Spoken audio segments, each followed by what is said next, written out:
Need more firepower? Jump into Contra, Shattered Soldier, blazing fast action, swarms of...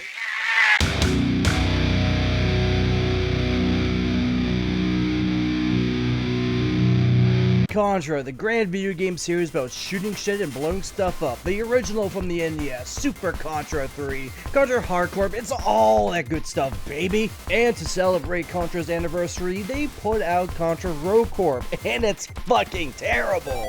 It wasn't like I was super hopeful that the game was gonna be good from the trailers and everything. It looked like utter trash, and apparently, yeah, the game is utter trash, and I only played the demo, and that's apparently all I needed, because they reused the same level over and over. So I'm not gonna like hark on this. The game's probably forgotten by the time I put this video out, so instead, let's just talk about Contra Legacy of War on PlayStation 1. Yeah, they made a Contra game on the PlayStation 1. Surprisingly, there are a lot of like NES classic titles that came to the PlayStation 1 with weird transitions. Even though Mega Man had like very faithful renditions, there was of course Mega Man Legends. There's also Blaster Master, that had a weird 3D transition. And of course there is Castlevania Symphony of the Night, which its change was actually for the better, to make a total game changer. And here's Contra Legacy of War just sitting down in the corner right there, like hey guys, I'm a classic title too. Where's my medal? Where am I going with this? So yeah, Contra Legacy of War. So the last game was Contra Hardcore, and story? I'll just do it back in the old days. Just read the story from the manual. So, Colonel Basad is the dictator of a small country. Some may call him cruel, some call him ruthless, most call him an evil lunatic. It's only been recently learned that during the Alien Wars, a security guard at a top-secret military base managed to smuggle out an alien embryo. The guard sold the embryo to Colonel Basad, who used it to breed an army of fierce alien mutants. Basad is power-hungry and wants nothing less than total control of the planet. There are rumors that he is working with an alien ally. Some fear that this alien ally may help Basad by providing an army of alien mercenaries. Before the conflict can escalate to such a disastrous level, the special forces are presented to service again. They must try to put an end. They literally have the fucking title of the game. Last sentence on there. Are you kidding me? There's even like a timeline going on down here. So Legacy of War takes place, I mean, it's a Contra game. You know how John Carmack or someone in the Doom team said that the story in like a game is like a porn? Well, Contra takes that to the T right there. You don't need to know the short story. Just shoot everything! Now, there is an actual tie into Hardcore. There's Ray from the last game, but with new characters like Widowmaker, Probo Protector, and I don't know. I honestly wasn't really a huge fan of these sort of deals, like choosing a character in a game, especially when there's barely any stat changes. So of course, I gotta be the dude! So after all that, let's go ahead and talk about the gameplay. It's not good. Now you can go ahead and clearly see that this is an overhead shooter type of deal.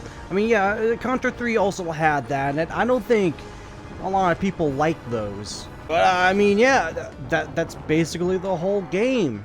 Really, it's an overhead shooter. And you might think, oh, this is like a twin-stick shooter then. Okay, that's kind of alright. Well, no, because the PS1 only had controllers that looked like these until like way later down the line. And this game wasn't one of those. So like, if you ever wanted to aim, you just had to make sure that you kind of like tap on the directional buttons or something, otherwise you'll be moving while you try to like spin around and aim, and it doesn't work at all. Also, enemies can fly, or there's some hit points that you gotta like jump and shoot, but like you have to like make sure you have to time your shots as you're jumping or like falling down, otherwise your shots won't hit, and it's a whole mess, Jim. It's just a whole mess. And, you know, people will still say, oh, but it's mindless fun, I could just shoot whatever I want, and there you go. But, like, no, like, you get hit once in this game and you die. You gotta make sure you gotta dodge all that shit that's coming at you. So by then, I just decided to experimentate a little bit. So I decided to play as the robot, and he's pretty much the best character in the game, really. So all the other different characters have different sub-weapons that you can pick up, like flamethrowers or like spread shots. And one of the robot sub-weapons is a missile launcher that homes onto enemies. I'm like, yep, you know what? If the game's aiming is gonna be shit, then I'll just let the game do it for me. Now some may say this is cheap, but it's still fair because I'm still dodging all the attacks, or at least trying to. At least I'm focusing on that than just trying to figure out how to aim in this game. All the other characters, I'm shit out of luck if I can even get past this like swirly dude. But this guy, I got pretty far as I can get. So how's about that presentation? I really wish I could say something nice about this game right now. I mean, yeah, sure, 1996 graphics aren't gonna hold up to these standards, but even Crash Bandicoot looked a lot better than this. And it's in that same year. It's like if like a Gears of War game was made in 1996. Everything is so drab, so dull, really. Everything kind of blends in together. It's not really that fantastic. I mean, yeah, it's better than Bubsy 3D graphics in that same year, but we don't talk about Bubsy 3D in this review show.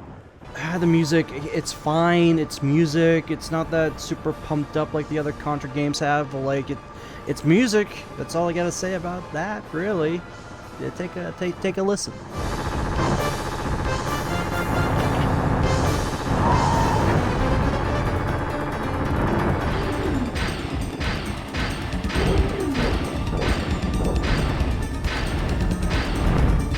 I mean, yeah, so far it's not my cup of tea, but it's definitely not the worst music I've ever heard, really, in a game like this. However, there is a silver lining to all of this madness. There's a 3D mode.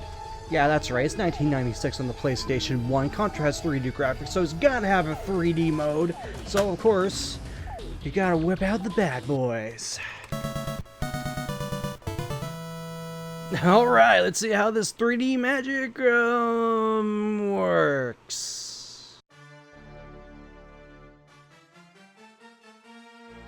Yeah, that don't look good. I'll spare you with that, but in real life, yeah, that doesn't do shit. Maybe because of that HD TV I got going on, but there's nothing in here that really pops out. Maybe not even back in the day where like old TVs would work very well on those sort of things. And well, you know, wearing 3D glasses for a long time does give me some eye irritation, so like, yeah, no thank you, I'm good. Well, okay, there is this one thing I almost forgot to mention. There's this little part in the jungle level where there's this arcade thing, and you can actually play a little mini game, and I don't know why it's here. Maybe it's an old Konami game when they used to make arcade games, I guess. Correct me on this in the comments below. But either way, it's here, it's random. It kind of plays like Pac-Man if you're a tank or something. You gotta blow up the other tanks. I have no idea, and it's not better than playing the actual game, so it's null in my opinion. However, I really do like this one part where you're like done with the game and like you go outside of the little arcade hut and there's a ton of dudes just aiming at you, and that honestly got me a genuine laugh. Good on you, Legacy of War. You actually made me give you a point on that one. But yeah, that's Contra Legacy of War. I bet with another person, like with 2-player mode, it'd be tons of fun, but like it's a pretty mediocre Contra game at the very best. It's definitely not the worst thing I played. More better than fucking Rogue Corp, of course, by a mile.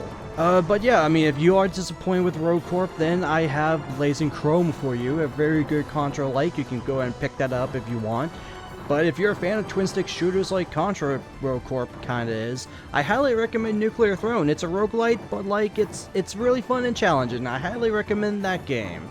And, well, yeah, that's a video. That's a video in the bag, alright. That's a Revievv. I'm the creator of Ultra games for Nintendo, like Metal Gear, where you're a commando searching for deadly weapons. Defender of the Crown, with strategic castle sieges, babes in distress, and skate or die in 5 rad events that pit you against a friend or bionic Lester. So check out Ultra games. Remember, I'm never farther than your TV.